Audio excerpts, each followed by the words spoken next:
What's going on, guys? Tyson back here with another episode of Sports Talk, and today we are going to be talking about pre and post workout exercise for people who are just doing weight training.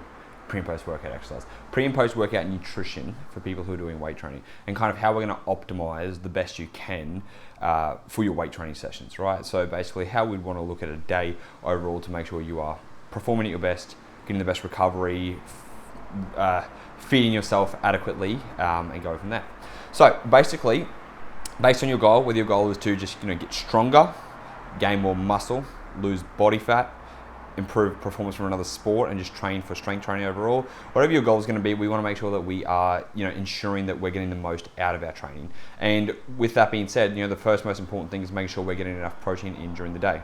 Now, you guys know I do harp on about protein a fair bit, but it is important. So making sure that we do get at least 2 grams per kilogram of body mass for protein. So that means if you are a 100 kilo male, you're going to need about 200 grams of protein. Now, if you are someone who's also participating in endurance sport and you are doing longer distance stuff, you should actually be eating about 2.2 grams of protein.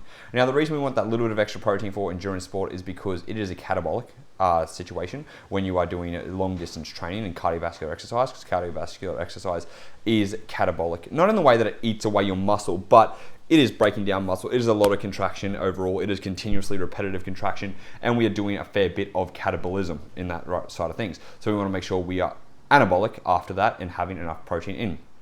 So with that being said, 2.2 grams per kilogram body mass, and that's every day. Even if you're an endurance trainer only 3 days a week, make sure you are having 2.2 grams per kilogram. Better to be safe than sorry, okay? Now, the thing with protein is that you can go between 1.8 grams per kilogram body weight all the way up to 2.2 grams per kilogram body weight. And like for most people, it's a smack bang in the middle, 2 grams. It's an easy number to be able to think about. And at the end of the day, if you know you're a little bit under, you can just do a quick calculation, 1.8 grams per kilogram. You might still be within that range, okay? Now, the thing is, protein can't be stored in the body either. So when it comes to making sure we are, we want to make sure we're getting enough protein every single day, okay? Because if we don't get enough protein, it will break down in our body to be able to utilize the amino acids. So just to kind of give you guys an example, you know what, we're going to talk more about protein today more than anything. So just to kind of give you guys an example about protein, we do have amino acids in the body. We have essential amino acids and non-essential amino acids. And that means our essential amino acids, if we don't get them on a daily basis, because we have already used those essential amino acids for other things in the body, our body will cleave those amino acids to be able to utilize them for other things in the body. Because at the end of the day, muscle is not an important thing, especially if you are someone who holds a fair bit of extra muscle mass that the body isn't usually used to. If you are someone who is, whether you're genetically enhanced, so just obviously, you have better genes and you have more muscle mass, whether you're actually enhanced, where you are taking steroids or some other drugs to be able to increase your muscle mass potential, or again, whether you're someone who's just been training for a long period of time, you're holding more muscle mass, the body doesn't need the extra muscle mass. So it will cleave, most likely, amino acids from the muscle to be able to break it down, to be able to utilize the amino acids for other bodily functions. Because protein is not just for muscle. Protein is for everything in the body, right? We have a lot of enzymes that utilize protein. We have, our brain utilizes protein. Like every single thing it utilizes protein. And, you may have heard the term muscle protein breakdown.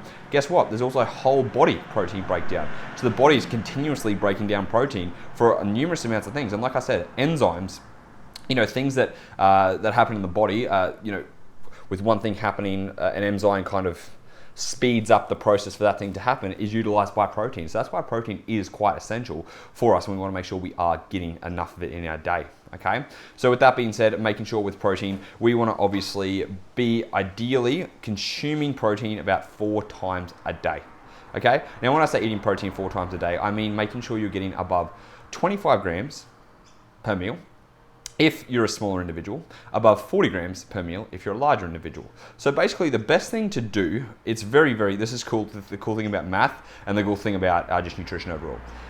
Let's say you're a 200 kilo male, all right? And you need to have at least 4 meals. You just divide that by 4 and that's 50 grams of each meal, all right?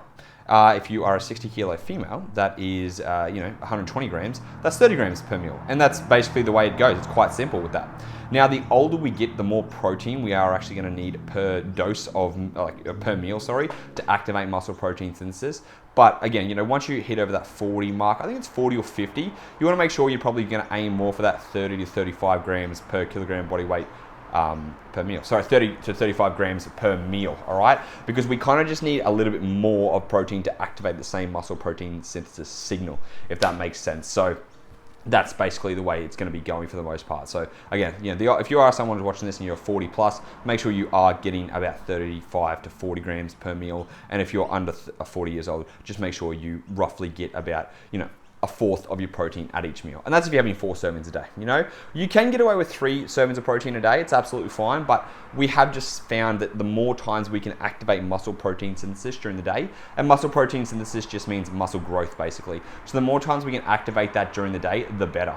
Now the funny thing is here though, we do need a gap in muscle protein synthesis, and which is why we don't want to be eating every 2 hours or whatever it is, because we actually need a spike and then we need a drop to re-spike it, okay? And so ideally, every 3 to 4 hours, you would want to be having some type of protein, but again, that usually roughly estimates to about 4 meals. If you want to have more during the day, it's absolutely fine, but again, try and leave at least a 3-hour gap between hands. So, if you're waking up and it's 16 hours a day, if you're having every 4 hours, that's 4 meals a day, 3.5 to 4 hours. If you're having every 3 hours a day, then you're probably going to be having about 5 meals a day. So it's really up to you and your personal preference, but that's going to be the smartest thing to do. Between about 4 servings of protein would be ideal. Now, with that being said, the meals, right? You don't have to only eat 4 meals a day. You can actually have more snacks and stuff throughout the day, but it's just about 4 boluses, like doses of protein throughout your day to get that muscle protein synthesis, which would be ideal. All right, so just keep that in mind. Try and divide that by 4. What I like to personally do is I eat about 200 grams a day. So I eat about 35 grams at lunch, 35 grams breakfast time, 30 grams in the afternoon, and then I like to have a bigger serving of protein during dinner, because then I like to go to bed full. And again, it's not ideal, it's not essential, but you can do that type of thing. It really does depend on you, and it depends on how optimal you want to be. The more optimal, the better. But again, it's like, the percentage of extra gains you get from being more optimal isn't going to be a huge proportion. Like, no one's going to look at you and be like, oh, you ate 3 meals of protein this week, and you for the first year, and then for the next year you ate 5 meals, and look at your muscle protein response. It doesn't happen like that. Okay, like, it's not night and day difference, but it is a difference. You may accumulate a little bit more muscle mass over the years coming if you dot all your I's and cross all your T's. But again, you are living a lifestyle too, so it's something you've got to consider. And especially, being an athlete, if you're doing 2-a-day training sessions and stuff like that, sometimes you're not going to get, ideally, 3 to 4 hours between meals. You're just going to have to try and get it in whenever you can. And that's just the role of the nature. So it's really up to you, and again, based on how your lifestyle is and things like that. But try and be as optimal as possible. Now, if we were to look at that even further around your workout side of things, based on when you work out, right? If you're going to work out first thing in the morning and you're not going to eat, that's absolutely fine. But following that workout program, you want to make sure, whether it be cardio or weight training, you want to make sure you are getting at least, that first serving of protein immediately after your workout. If you have not eaten beforehand, it is very, very important to get that post-workout nutrition in as soon as possible, okay? Now again, we want to make the most of this. If you do have the extra calories for it, make sure you also get a little bit of carbohydrates in with that post-workout protein. Just because that little bit of carbohydrates does spike insulin a little bit more, which promotes a little bit more muscle growth overall. And again, if we're trying to optimize, we want to do that. So ideally, it would be, let's say, 30 grams of protein with 20 grams of carbohydrates. So it's not a huge amount of calories at the end of the day, and it's something easy to get in. Chuck some cereal and a protein shake and you're bloody good to go. So it's quite simple. Now, if you're not training in the morning, or you are training in the morning, let's say it's later on and you are able to have that first meal, make sure you have protein about 2 hours before your first training session, okay? And then after the training session, make sure you have protein within the 90-minute window, okay? So if I was to think about this for myself, if I wake up, usually I do fasted cardio, I'll go and have protein immediately after my workout, then I'll wait another 3 hours for my second meal. If, on the other hand, let's say I slept in, let's say I'm going to have my first meal and it's at 9 o'clock, I'm going to train at, let's say, 11 o'clock. Training takes an hour. By the time I get home, it's about 11:45. That's only been 3.5 to 4 hours anyways, and I'm going to have that second meal. So the way we kind of time our meals, we just chuck our training session basically in the smack bang middle of that meal, So an hour and a half after your food, or 2 hours after your food, you get a train. It takes you about an hour and a half. By the time you're home, it's going to be that 3.5 to 4 hour mark. So you're going to line up quite easily when it comes to pre and post workout nutrition, and that way it's just going to, again, dot all your I's and cross all your T's quite simply, without it kind of interrupting your lifestyle. And so it's quite easy to work around protein within your day to be able to get that in. Like I just said, it's not it's pretty easy in regards to just making sure every 3.5 to 4 hours you are having a serving of protein, and making sure that you're having it before and after you work out, or if you don't have it before you work out, have it immediately post workout, and then just time it throughout the day. Again, if you go more than 4 hours a day, don't be too concerned, but we want to try and keep it as close as possible with that 4 hours. And if you are someone who's actually going to be, going longer periods without food, this is where casein protein can be quite important. So casein protein can be found in cottage cheese. It can be found in a supplement form, casein protein, and I'm trying to think what else casein is found in. Apart from cottage cheese, I think it is also normal cheese too, as it is still slower digesting. And casein protein is just slower digesting. So it clumps in your stomach, right? And that way it slowly digests and breaks down amino acids in your body. And then that way, you will be able to go longer without food because it's just slowly breaking down. So in this case, casein protein could be, for me example, I don't eat first thing in the morning, so I'm not hungry. And if I'm waking up and not training, I will just have casein protein powder. I'll have half a tub of cottage cheese, which is 30 grams. Pardon me, and then I can last 4 or 5 hours before my first actual meal, because sometimes I just like to wake up, get work done, walk on my treadmill, and then it comes to about 9 o'clock in the morning, because I wake up at 5 o'clock. 4 hours later, I'm ready to actually have a meal, and it's just like I'm just letting that protein sit in my body a little bit longer. Sometimes it'll be till 10 o'clock, so then it gets to like that 8:30 mark where I have boxing. I don't want to eat beforehand, so I have the casein in the morning.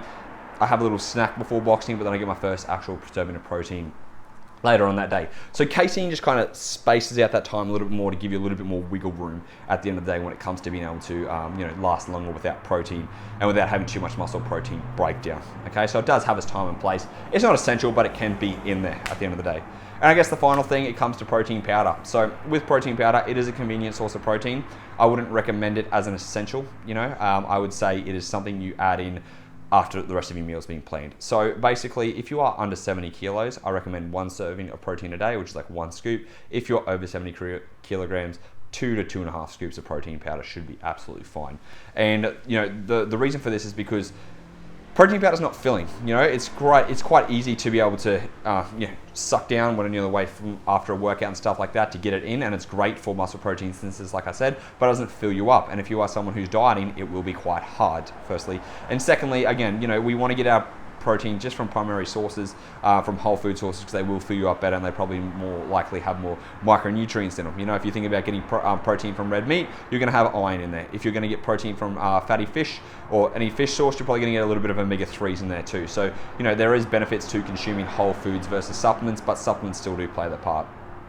So that's a quite brief overview of protein and the importance of protein for an athlete. I guess the other overall biggest thing I want to say too is like making sure, again, you are getting it consistently day after day. And if you are someone who's under 70 kilos and it's like, whatever you do, you just sometimes do need 2 shakes of protein, that's absolutely fine, but just don't rely on it like that. All right.